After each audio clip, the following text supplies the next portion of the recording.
12वां chapter जो है सूत्र का अग्निकर्म अग्निकर्म के बारे में बताया गया है। तो देखते हैं हम लोग। लिखा गया है, पहली लाइन में लिखा गया है कि दहन क्रियाओं में क्षार की अपेक्षा अग्निकर्म श्रेष्ठ होता है। ठीक है, तो एक बात हमें पता चली कि क्षार से अच्छा कौन है? अग्निकर्म। क्यों होता है? तो इसका रीजन दिया गया है। ऐसा रीजन का क्वेश्चन बन सकता है कि जो अग्नि दग्ध से रोग होते हैं वो अपुनर्भव होते हैं। ठीक है, दोबारा नहीं होंगे, ऐसा बताया आचार्य ने। ठीक है, जब आप लोग बुक पढ़ोगे तो पहले ही नंबर पे ये श्लोक दिया गया है। ठीक है, ठीक। जब श्लोक नंबर 3 देखोगे तो यही लिखा गया है कि उसमें रोगों का अपुनर्भव होता है। यहीं पे एक श्लोक छोटा सा होना चाहिए था जो छूट गया है, आप लोग ऐड कर लेना। ठीक है, छोटा सा श्लोक है श्लोक नंबर 3 में कि भेषज शस्त्र, ठीक, क्षार, क्षारे, ठीक है, फिर र लिखा हुआ है साध्या नाम। तो ये छोटा सा श्लोक रख दिया जाता है। इसका क्या मतलब है? इन्होंने बोला, आचार्य ने बोला है कि जो रोग भेषज मतलब औषध से, शस्त्र से, क्षार से भी असाध्य है, वो भी ठीक हो जाते हैं। किससे? अग्नि से। तो ये जो श्लोक बोला गया है वो अग्नि कर्म के लिए बोला गया है। इंपॉर्टेंट श्लोक है। नोट्स बनाते समय छूट गया है। ठीक है, तो क्या करना, आप लोग इसको लिख लेना। ठीक, श्लोक नंबर 3 में ही दिया गया, इंपॉर्टेंट है ये। भेषज शस्त्र क्षार असाध्य, कि जो भेषज से, शस्त्र से, क्षार से असाध्य है वो अग्नि कर्म से भी ठीक हो जाता है। तो इतना श्लोक रख देता है, पूछता है किसके लिए बोला गया, तो आप बताओगे अग्नि कर्म। आगे देखो क्या लिखा गया है कि शरद और ग्रीष्म में, सुश्रुत ने बोला कि शरद और ग्रीष्म में अग्नि कर्म नहीं करना चाहिए। ठीक है, अभी ऋतुचर्या वाले चैप्टर में ये पॉइंट आपको लिखवाया गया था। और नीचे देखिए नोट करके लिखा गया है कि रक्त मोक्षण सामान्यतः शरद ऋतु में कराते हैं। समझ में? तो इसको याद कर लेना। नीचे आ जाओ, ये कोड आपको पढ़ाया जा चुका है। 2 कोड बताए थे मैंने, मुआ बम और आबम। मुआ बम किसमें था? ये जो नीचे की लाइन लिखी स्टार बना के, जब शस्त्र कर्म आप पढ़ रहे थे कि शस्त्र कर्म में पूर्व लघु भुक्तवंतम रहते हैं, मतलब लघु और हल्का फुल्को खाना है। लेकिन कुछ बीमारियां ऐसी हैं जिसमें हम लोग खाली पेट रहते हैं शस्त्र कर्म से पहले। वो बीमारियों को हम लोगों ने याद किया था मुआ बम करके, MUAABM। एम से मूल गर्भ उदर रोग, डबल ए से क्या हो जाएगा? अर्श असमरी। ठीक है, बी से क्या हो जाएगा? भगंदर, और एम से मुख रोग। 2 बार एम आया है तो कंफ्यूजन भी होता है। ठीक है,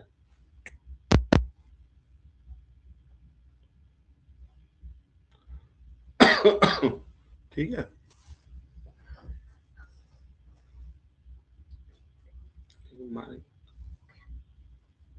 पढ़ो, निकाले कुछ।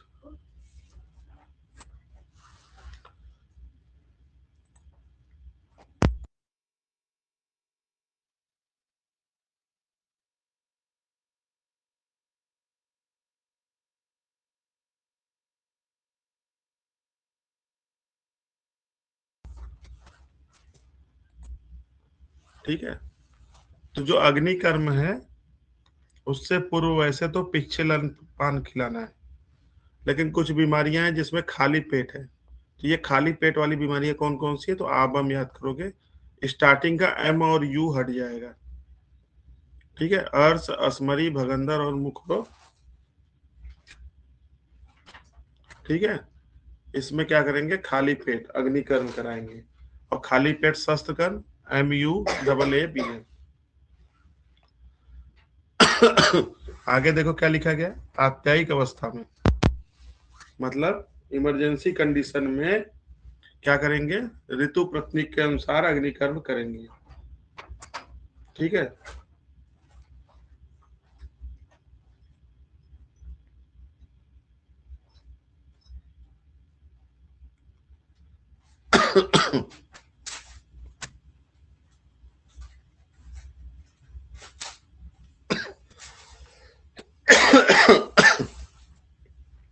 एक मिनट है।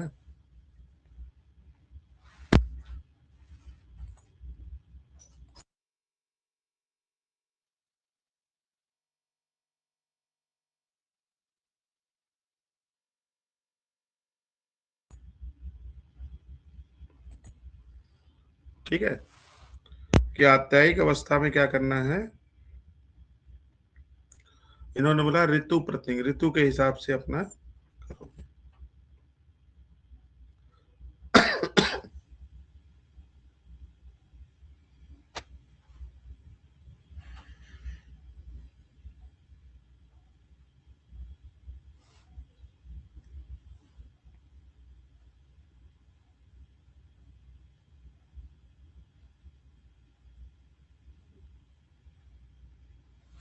ठीक, चलो आगे देखते हैं।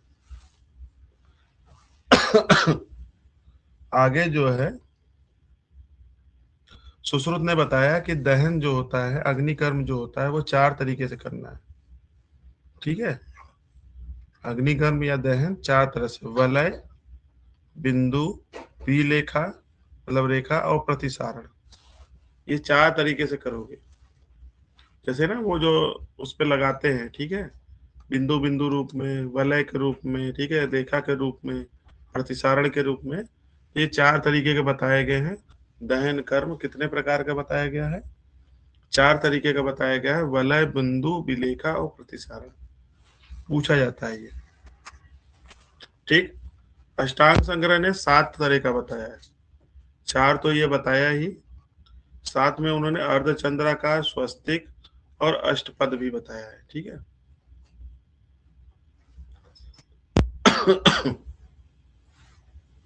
तो इसको ध्यान रखना, ये दोनों ही पूछे गए हैं आपके क्वेश्चन। नेक्स्ट आ जाओ, यहाँ क्या लिखा गया देखो, अभी एक स्टेप वाइज है ये एकदम। अभी क्या लिखा गया था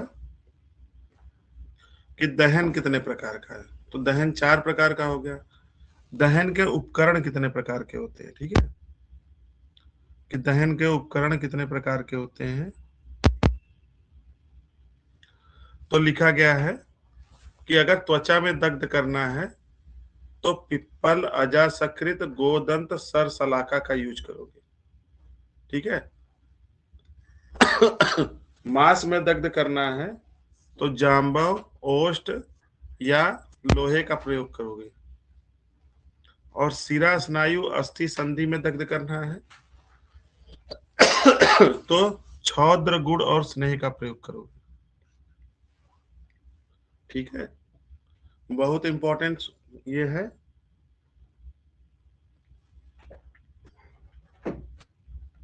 समझ में आया, अलग अलग के लिए इन्होंने दहन उपकरण भी अलग अलग बताया है। ठीक है, कि त्वचा में दग्ध करना है तो पिपली, अजासकृत, गोदंत, सरसलाका। मांस में दग्ध करना है तो जांबा, ओष्ठ, इतर, लोहा। शिरा, स्नायु, अस्थि संधि में करना है तो छौद्र, गुड़, स्नेह। तो हम लोग ऐसे याद कर लेते हैं, त्वचा, मांस और शिरा में ऐसे एक लाइन से, और एक कोड याद कर लेते हैं, पी जा छौद्र।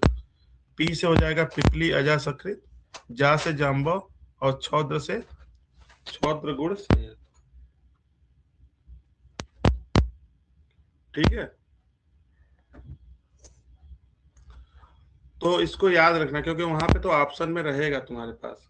ठीक है, वहां पे ये लिखा रहेगा, एक शब्द भी पकड़ लोगे तो क्वेश्चन निकाल लोगे।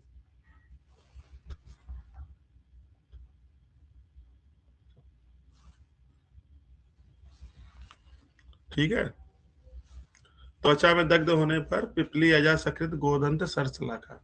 एक ही बात को कई बार क्यों बता रहा हूँ, इंपॉर्टेंट क्वेश्चन है। तो स्टार्टिंग से याद करो, सबसे ऊपर त्वचा, उसके अंदर मांस, उसके अंदर क्या होते हैं, शिरा, स्नायु, अस्थि, संधि होते हैं। ये क्रम से हो गया। और पीजा छौद्र याद कर लो। पी से हो जाएगा पिपली, अजा, सकृत, गोदंत, सरसलाका। जा से जाम्बो। जाम्बो ओष्ठ का मतलब क्या हो गया, जामुन की गुठली। ठीक है। और छौद्र गुण स्नेह से करेंगे, सिना, स्नायु, अस्थि, संधि में दग्ध करेंगे। ठीक है। आगे आ जाओ। सभी को आवाज आ रही है ना, और स्क्रीन दिखाई दे रहा है।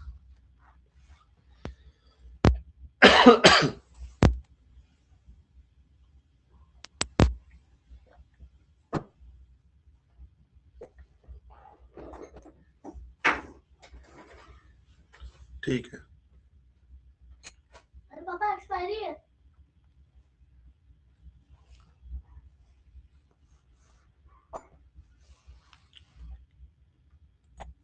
ठीक है, आगे आ जाओ।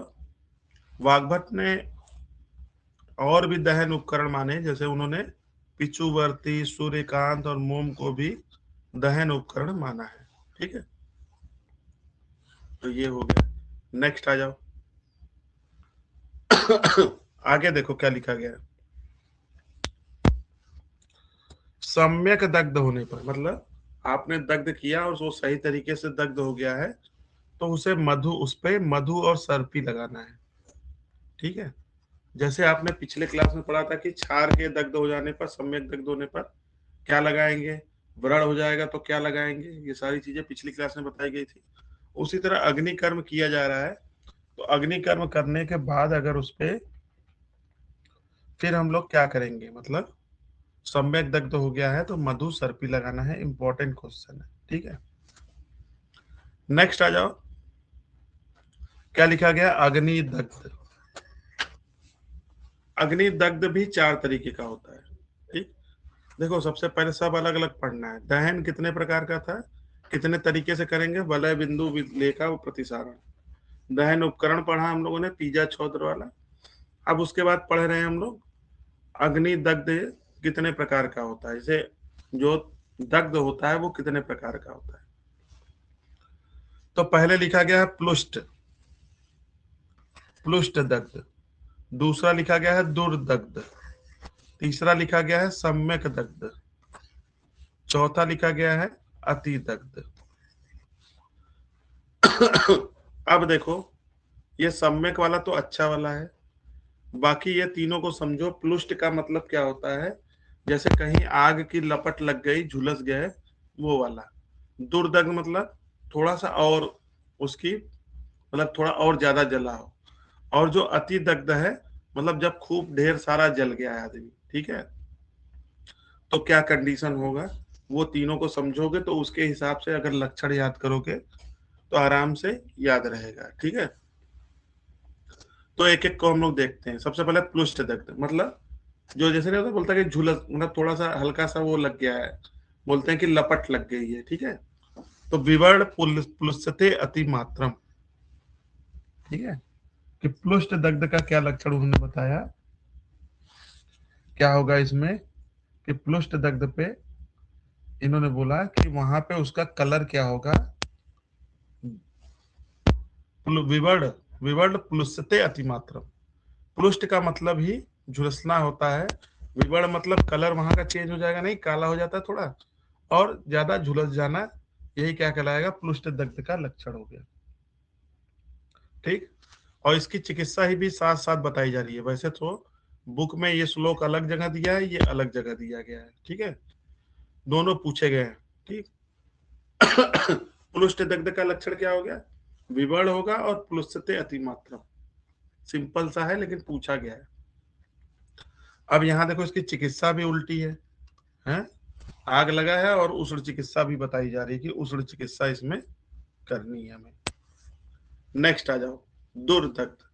अब थोड़ा सा और जल जाता है आदमी। ठीक है, तो क्या होगा, स्फोट होगा, मतलब छाले निकल आएंगे, तीव्र चोष, जलन होगा, दाह होगा, राग होगा, रेडनेस हो जाएगा, पाक हो सकता है, वेदना तीव्र होती है, और देरी से शांत होगा। ये सारे लक्षण किसके हो गए, दुर्दग्ध के, जिसमें क्या हो जाए, फफोले निकल जाएगा, स्फोट, तीव्र चोष, दाह, राग, पाक, वेदना होगा, और देरी से शांति होगी तो उसे दुर्दग्ध बोलेंगे।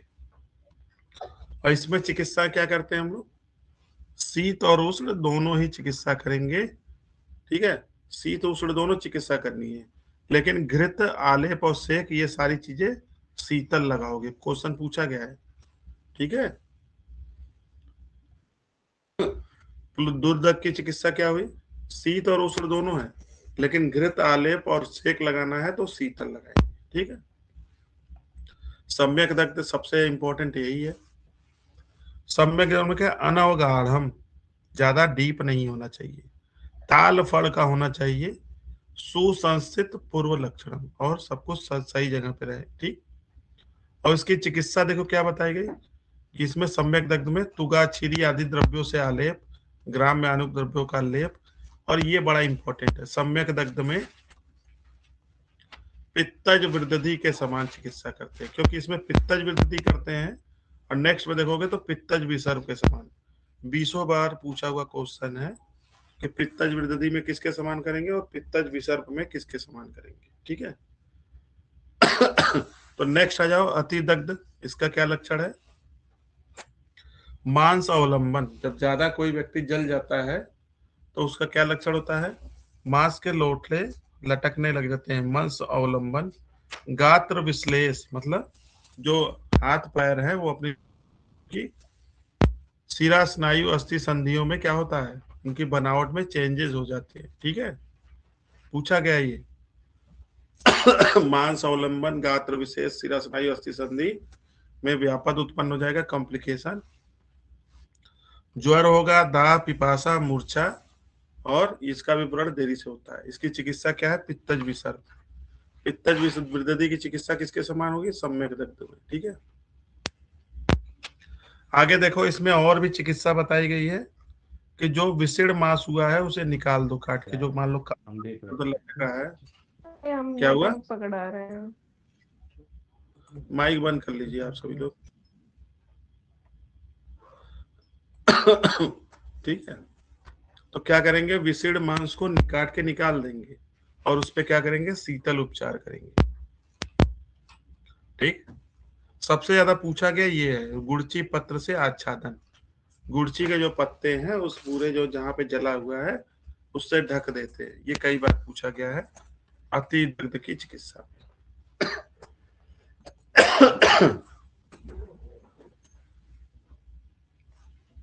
ठीक है, आगे देखो, अष्टांग हृदय ने प्रमाद दग्ध 4 प्रकार का बताया,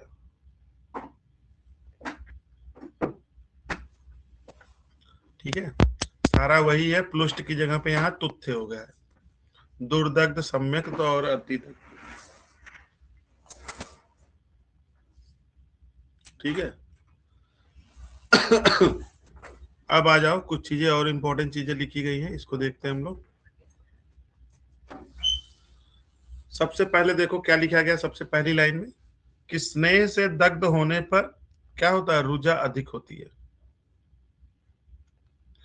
तो यही क्वेश्चन होता है कि रुजा किसमें अधिक होगा, जब स्नेह से, किसी स्नेह वाली चीज से दग्ध होगा, जल जाने पर रुजा अधिक होती है। इसमें चिकित्सा क्या करते हैं हम लोग, स्नेह है तो जस्ट अपोजिट रुक्ष क्रिया करेंगे, उष्ण वात आतप आदि से दग्ध होने पर शीतल क्रिया करेंगे, और शीत वर्षा अनिल दग्ध से क्या करेंगे, ठीक है, उसमें स्निग्ध उष्ण चिकित्सा करेंगे।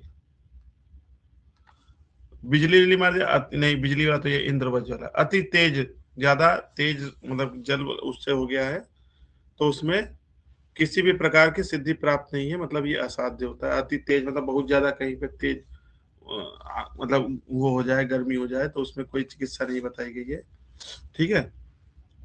ये वाला है इंद्रवज, मतलब जहां पे बिजली बिजली गिर गई हो, ठीक है। इंद्रवज में क्या करेंगे हम लोग, स्नेह, अभ्यंग, परिसेक और प्रदेय कराते हैं, साप याद कर लो, yes a p double p, ठीक है। समझ में है, ये देखो क्या हो गया, स्नेह मतलब जो किसी स्नेह से तेल वेल से जल गया तो उसमें रुक्ष क्रिया करोगे, उष्ण बात ये जो लू लग गई हो तो उसमें शीतल क्रिया करोगे, शीत वर्षा अनिल दग्ध मतलब ये फ्रॉस्ट वाइट वाली की बात कर रहा है, ठीक है, उसमें स्निग्ध और उष्ण चिकित्सा दोनों करोगे, ठीक। नीचे आ जाओ, क्या लिखा गया, किसी आचार्य के मतानुसार अग्निदग्ध दो प्रकार का भी होता है। उसी में विमर्श में कहीं लिखा गया है कि त्वक दग्ध और मांस दग्ध ही बोला है। परंतु शिरा स्नायु अस्थि संधि में भी अग्निकर्म निषेध नहीं है, इसलिए दो भेद नहीं मानना चाहिए। मतलब उसी को फिर डिस्कार्ड कर दिया गया। इंपॉर्टेंट नहीं है, वैसे ही पढ़ लेना।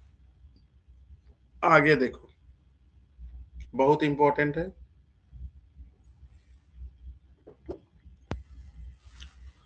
त्वचा में दग्ध का क्या लक्षण है, पूछा जाता है। ये लक्षण 3 लिखेंगे ना, एसटीडी याद कर लो। देखे होगे कभी किसी की चमड़ी जलते हुए, किसी जानवर की, तो चिट चिट की आवाज आती है, ठीक है। तो वही बताया जा रहा है, शब्द का प्रादुर्भाव, दुर्गंधता और त्वचा में संकोच होगा। या मान लो कहीं पे त्वचा में अग्निकर्म करते हुए देखा होगा, क्या आवाज आएगा, शब्द का प्रादुर्भाव, दुर्गंधता होगी और त्वक संकोच। एसटीडी याद कर लो, एस से शब्द प्रादुर्भाव, डी से दुर्गंधता, टी से त्वक संकोच। इंपॉर्टेंट है। उल्टा भी पूछ सकता है कि शब्द का प्रादुर्भाव होता है कब, त्वक दग्ध में, मांस दग्ध में, अस्थि में, मज्जा में, ऐसे करके पूछ सकता है। तो क्या याद रखोगे, त्वक दग्ध में एसटीडी, ठीक है, शब्द का प्रादुर्भाव, दुर्गंधता और त्वक संकोच। मांस दग्ध वाला बहुत बार पूछा जा चुका है ये भी। मांस में दग्ध होने पर वहां का कलर कपोत वर्ण का हो जाएगा, अल्प सौथु और वेदना होगा, शुष्क संकुचित व्रण हो जाएगा वहां। कई बार पूछा जा चुका है कपोत वर्णता। अब यहाँ पे देखो, इन दोनों को अलग अलग कर दिया गया है, तुम कंफ्यूज हो सकते हो। अभी तुमने दहन उपकरण में देखा तो इन दोनों के लिए सेम उपकरण था, क्षौद्र गुण स्नेह था, ध्यान रखना है, इसलिए बता रहा हूं। यहाँ पे लक्षण अलग अलग बताए गए हैं, ठीक है। शिरा स्नायु में दग्ध होने पर कृष्ण काला हो जाएगा, उन्नत वर्ण होगा, और स्रोतस में अवरोध हो जाएगा। संधि अस्थि में दग्ध होने पर रुक्ष और अरुणता, रुक्ष हो जाएगा वहां पे, और रेडनेस हो जाएगा, और कर्कश स्थिर वर्णता, कर्कश स्थिर वर्ण हो जाएगा। ये कई बार पूछा गया क्वेश्चन है, ठीक है। तो ये जो लक्षण बताए गए हैं, ये सारा तुम्हें याद रखना है, इंपॉर्टेंट है ये, ठीक। कि त्वचा में दग्ध का क्या लक्षण है, मांस में दग्ध का क्या है, स्नायु संधि अस्थि का क्या है, ठीक। नेक्स्ट आ जाओ, क्या लिखा गया है कि शिरो रोग, अग्निमंथ रोग में भ्रू, ललाट और शंख प्रदेश में अग्निकर्म करना है। सिर का रोग हो या अग्निमंथ रोग हो, कहाँ पे अग्निकर्म करना है, भ्रू, ललाट और शंख प्रदेश में। एक होता है कहीं और का है कि कामला रोग में कहाँ पे करते हैं, तो भ्रुकुटी में दहन कर्म करते हैं। अग्निकर्म करते समय इन्होंने बताया कि वर्तमगत रोगों में दृष्टि को गीले वस्त्रों से ढककर सारे नेत्र रोगों में मना है, लेकिन वर्तमगत नेत्र रोगों में इन्होंने बोला कि दृष्टि को गीले वस्त्र से ढककर रोमकूपों के मूल में दहन कर्म करेंगे, ठीक है। अग्निकर्म किसमें किसमें निषेध है, किन किन जगह पे अग्निकर्म निषेध बताया गया है, ये इंपॉर्टेंट है, इसको ध्यान रखना आपको, ठीक है। पित्त प्रकृति वाले में भिन्न कोष्ठ, मतलब भिन्न कोष्ठ का मतलब क्या होता है, किसी को मालूम है?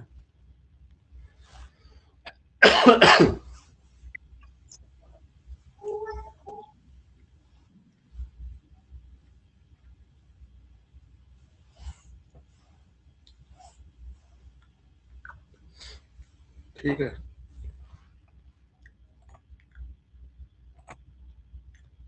सर स्क्रीन नहीं आ रही है, स्क्रीन नहीं आ रही है क्या? अतिसार सही है, ठीक।